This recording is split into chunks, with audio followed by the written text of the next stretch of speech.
Hello दोस्तों, स्वागत है आप सभी का हमारे YouTube channel science GK and GS पर। एसएससी एचएसएल एग्जाम 2023 10 मार्च के थर्ड शिफ्ट का भी एग्जाम खत्म हो चुका है और अब तक मेरे पास मैक्सिमम रियल क्वेश्चन आ चुके हैं जो एग्जाम में पूछे गए थे।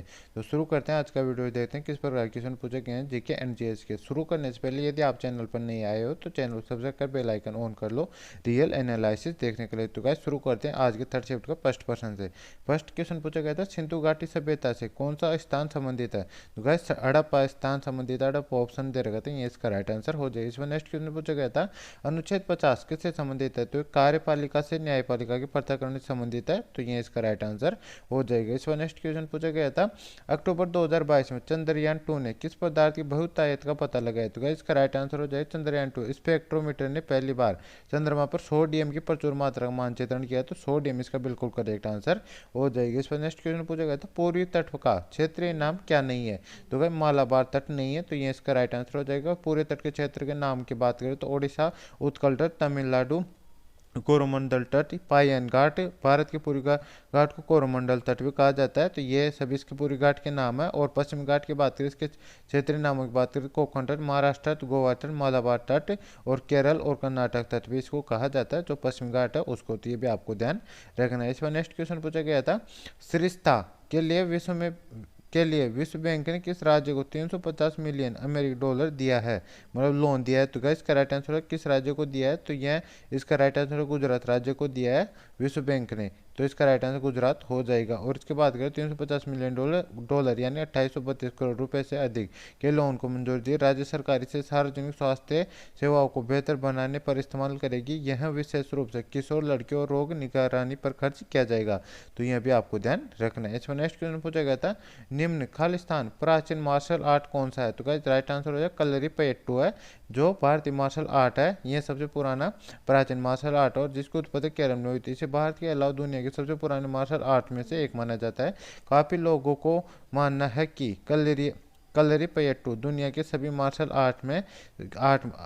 आर्ट्स की जननी है, तो ये भी आपको ध्यान रखना है। इसी को कलरीपयट्टू को ही दुनिया के सभी मार्शल आर्ट्स की जननी माना जाता है, तो ये फैक्ट भी आपको ध्यान रखना है। इसमें नेक्स्ट क्वेश्चन पूछा गया था, एमपीआई के अनुसार विश्व में सबसे गरीब लोग सबसे अधिक गरीब लोग कहाँ पर किस देश में रहते हैं? तो इसका राइट आंसर हो जाएगा भारत में सबसे ज़्यादा 22.8 करोड़ गरीब लोग भारत में रहते हैं, तो इसका राइट आंसर भारत हो जाएगा। और इसके बाद नाइजीरिया 9.6 करोड़ लोग गरीब रहते हैं, तो इसका राइट आंसर क्या हो जाएगा? भारत हो जाएगा। सेकंड पे कौन आ जाएगा? नाइजीरिया जाएगा, तो ये भी आपको ध्यान रखना है। और इसके बाद भारत में इनमें से 2/3 लोग ऐसे घरों में रहते हैं जिसमें कम से कम एक व्यक्ति कुपोषण से वंचित रह जाता है, तो ये भी आपको ध्यान रखना है। इस पर नेक्स्ट क्वेश्चन पूछा गया था, अजीम कुमार की नियुक्ति किसके द्वारा की गई थी? तो सुल्तान मोहम्मद तुगलक ने की थी। अजीज कुमार की नियुक्ति, जो कौन था? शराब बनाने वाला और बेचने वाला था, तो ये इसका राइट आंसर हो जाएगा सुल्तान मोहम्मद तुगलक ने, तो इसका राइट आंसर सुल्तान मोहम्मद तुगलक हो जाएगा। और इसके बाद बात करें तो फिरोज अज्जाम नामक नाई था, इसकी नियुक्ति सुल्तान मोहम्मद तुगलक की थी। मन कतबत नामक बावर्ची और लगातार था पिरा नामक मालियों को उच्च प्रशासन पदों पर इसने बैठाया था, किसने? सुल्तान मोहम्मद तुगलक ने। और इनको मतलब कि ये लोग सुल्तान की चापलूसी करके बड़े पद पर बैठे थे, क्योंकि इनके अंदर बड़े पद पाने की योग्यता नहीं थी, लेकिन चापलूसी के आधार पर ही मतलब सुल्तान मोहम्मद तुगलक ने इन्होंने इनके पदों पर बैठाया था, तो ये फैक्ट भी आपको ध्यान रखना है। इस पर नेक्स्ट में पूछा गया था, कालबेलिया नृत्य किस राज्य से संबंधित है? ये राजस्थान से संबंधित है। और ये इसकी बात करें, कालबेलिया राजस्थान मुख्य रूप से कालबेलिया समुदाय द्वारा किया जाने वाला एक लोक नृत्य है। और इसकी बात करते इसे सपर्य नृत्य या स्नेक चामर नृत्य जैसे अन्य नामों से भी जाना जाता है। और इसे वर्ष 2010 में यूनेस्को की मानवता की अमूर्त सांस्कृतिक विरासत प्रतिसूची में शामिल किया गया है, तो यह भी आपको ध्यान रखना है। इसमें नेक्स्ट क्वेश्चन पूछा गया था, निम्नलिखित में से कौन सा वाद्य यंत्र ठोस वाद्य यंत्र? तो क्या घन वाद्य होते हैं ना, वो ठोस वाद्य यंत्र होते हैं, जिसमें कौन कौन आते हैं? मजीरा, जल तरंग, कच्छ तरंग, झांझ और करताली सभी आते हैं जो ठोस वाद्य यंत्र के अंतर्गत आते हैं। और वाद्य यंत्रों को बात करें तो भरत मुनि ने अर्थशास्त्र के अनुसार संगीत वाद्य यंत्रों को 4 वर्ग में बांटा है, जो कौन कौन से? तत् या तत्ववाद जो तारयुक्त वाद्य रहते हैं वो, और अवनदवाद ढोल या नगाड़ा आते हैं इसके अंतर्गत। घनवाद जो मतलब ठोसवाद रहते हैं, घंटिया, जहाज और खड़ताल। और सुशिरवाद रहता है वायु से बजने वाले। तो इस प्रकार इनको 4 भागों में बांटा है, तो ये 4 इफेक्ट भी आपको ध्यान रखना है। इसमें नेक्स्ट क्वेश्चन पूछा गया था, डेविस कप किस खेल से संबंधित है? तो क्या डेविस कप दुनिया भर में पुरुषों को टेनिस टीम का मुख्य कार्यक्रम है, यानी टेनिस खेल से संबंधित है, तो टेनिस का राइट आंसर हो जाएगा। और यह अंतर्राष्ट्रीय टेनिस महासंघ आईटीएफ और कॉस्मोस हॉलैंड द्वारा प्रशासित किया जाता है। और प्रत्येक वर्ष विरोधी देशों की दो विरुद्ध देशों की टीमों के बीच नॉकआउट प्रारूप में यह खेला जाता है। तो ये फैक्ट भी आपको ध्यान रखना है। इसमें नेक्स्ट क्वेश्चन पूछा गया था, आयुध अधिनियम किस वर्ष पारित किया गया था? तो यह सन 1959 में पारित किया गया था। तो ये इसका राइट आंसर 1959 हो जाएगा। और आयुध अधिनियम एवं आयुध नियम में संशोधन का मुख्य उद्देश्य खिलाड़ियों द्वारा रखे जा सकने वाले अमन्य युद्धों की संख्या में वृद्धि करना इसका मुख्य उद्देश्य था। तो ये भी आपको ध्यान रखना है। इसके बाद नेक्स्ट क्वेश्चन पूछा गया था, जल दूत एप्लीकेशन क्या मापने के लिए लॉन्च किया गया था? जल दूत एप्लीकेशन को इसलिए लॉन्च किया गया था क्योंकि जल दूत ऐप लॉन्च कर दिया गया जो देश भर में गिरते भूजल के स्तर की समस्या निपटने में मदद करेगी। इसकी मदद से देश के गांवों में गिरते जल स्तर का पता लगाना जिससे पानी की समस्या को दूर किया जा सके, इसलिए इसको लॉन्च किया गया था, मतलब पानी की समस्या से निपटने के लिए। इसके बाद नेक्स्ट क्वेश्चन है, जापानी फॉर्मूला 1 ग्रेड प्रिक्स 2022 किसने जीता है? तो इसका राइट आंसर हो जाएगा वर्स्टापेन ने लगातार दूसरी बार फॉर्मूला 1 वर्ल्ड चैंपियनशिप का खिताब जीता है। जापानी ग्रैंड प्रिक्स के रूप में इस सत्र में उनकी 12वीं जीत है यह। और वर्स्टापेन 2 या 2 से अधिक बार विश्व कप चैंपियनशिप बनने वाले 17वें खिलाड़ी है। तो ये भी आपको ध्यान रखना है। इसका राइट आंसर कौन हो जाएगा?